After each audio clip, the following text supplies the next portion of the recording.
Hi, thank you so much for joining me for today's video.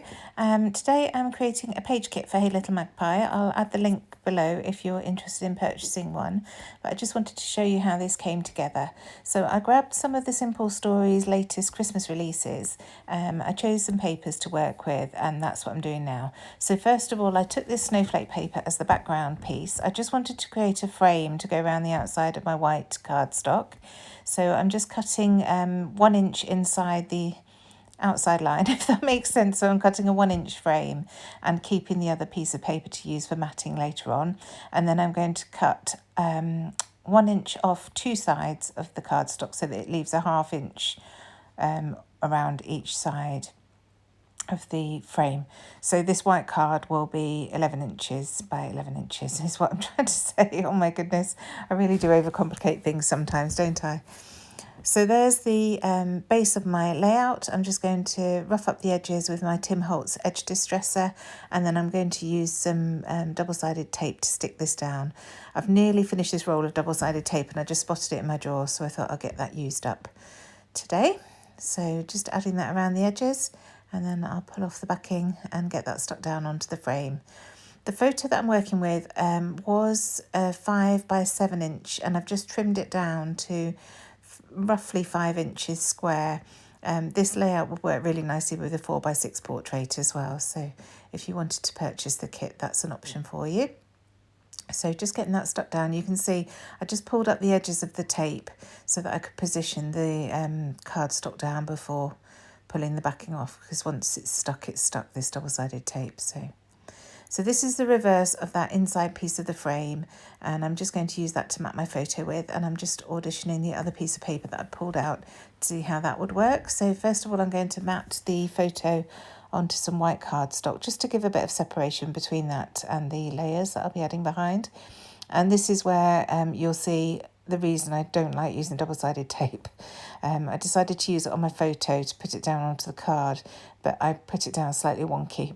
If I'd use wet glue, it would be very easy to reposition, but I'm having to tear it back up. I tear some of the cardstock, and there's just about enough tack left on this double-sided tape to get it stuck back down again. So yeah, lesson learned, just stick to the wet glue, I think. Or tape runners. Tape runners are much more forgiving as well, but double-sided tape really is great, but does give a permanent adhesion. So just trimming this down, and again I managed to move the card so it's a bit wonky, so just have to trim that edge and then distressing all those edges, and then I can start trimming down the photo mats to go behind it. So that's, at this point I'm not entirely sure what I want to do. I know I want the photo to be on the right hand side of the layout because my dad's looking over at James on the left. This is a photo from back in 2007. It was Christmas, so they were just 6 months old, and we went to mum and dad's for Christmas dinner, and my dad is offering James a cracker to pull at 6 months old. Teach them early. So I'm just looking at this card paper to see if there are any of the cards that I fancy using as elements on my page, and straight away I see this red one that says love, and I really like that, so I want to use that. And then I noticed the black bell next to it. Well, it's a black paper with a gold bell on it, so I cut that and put it to one side as well, and then I cut the strip to add as a mat behind the photo.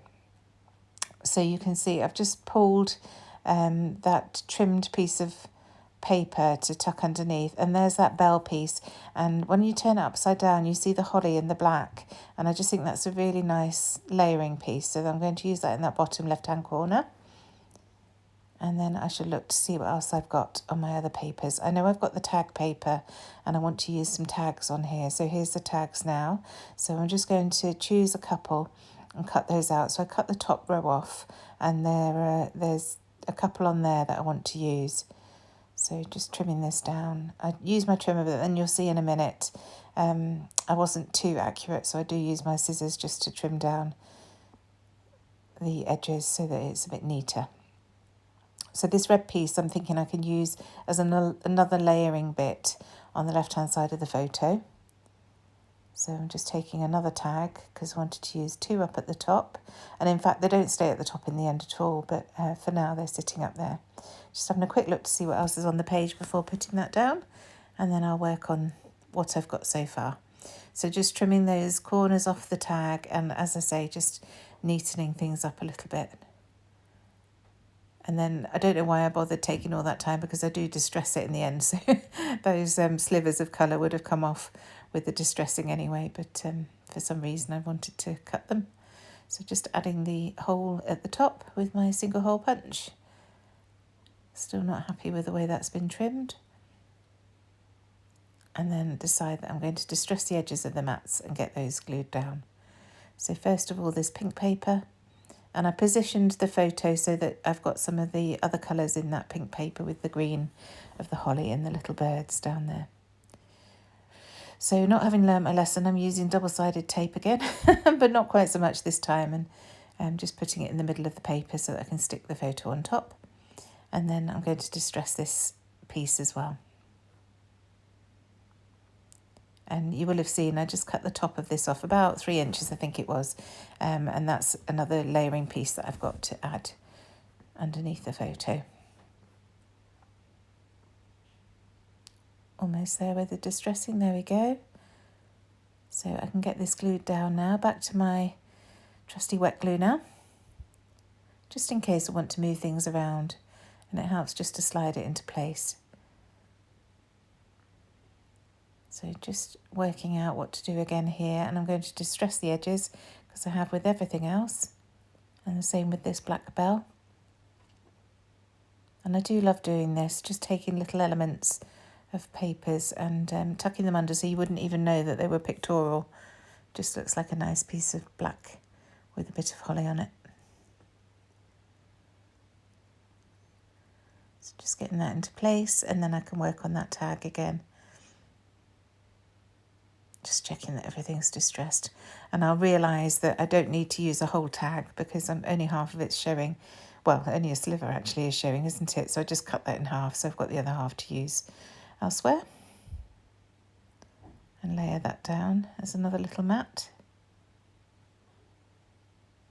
And then this is that piece that I cut off the long diagonal stripe that I've got behind the photo.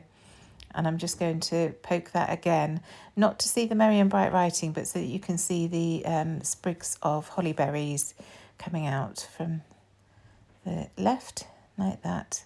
So again, I shall cut that other bit off because you never know, I might be able to use that in the future. And it reduces the bulk a little bit as well and the weight on the pages. It's all good. So I'm just going to get that stuck down now. There we go. Just checking that everything's straight, of course, and then I can start gluing things down.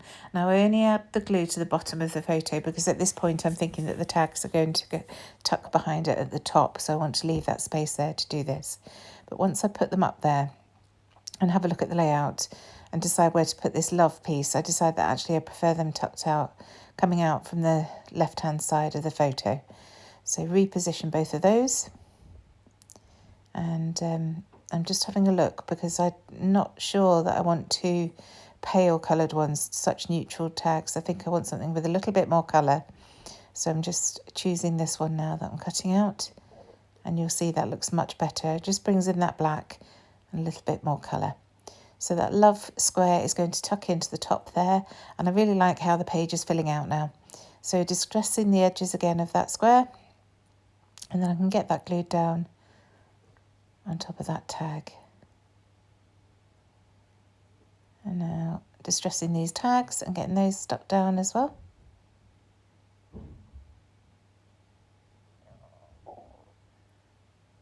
And of course adding the hole because it's a different tag now.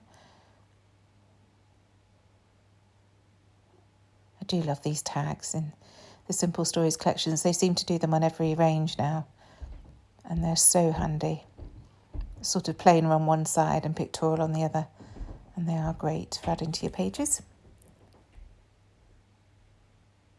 So just adding some more glue to the top of that photo now. I've decided that the tags are going on the left hand side, and then coming in with some American seam binding to add a beautiful red bow to the bottom tag. And I've just cut enough just to be able to tie the bow there. I never seem to give myself quite enough ribbon to tie the bow, but I just about get it done. If you buy the kit, of course, I will put more in there. There we go, so there's the bow, and then I'm going to grab some wax twine and thread that through the top tag and then just take it round to the back of the page and glue that down. So just using some double-sided tape to hold that in place.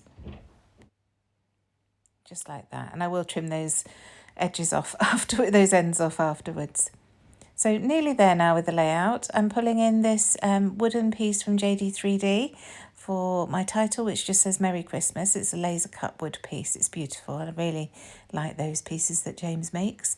And then a little tab at the top just so that that holds my date, and it brings that black up to the top of the page.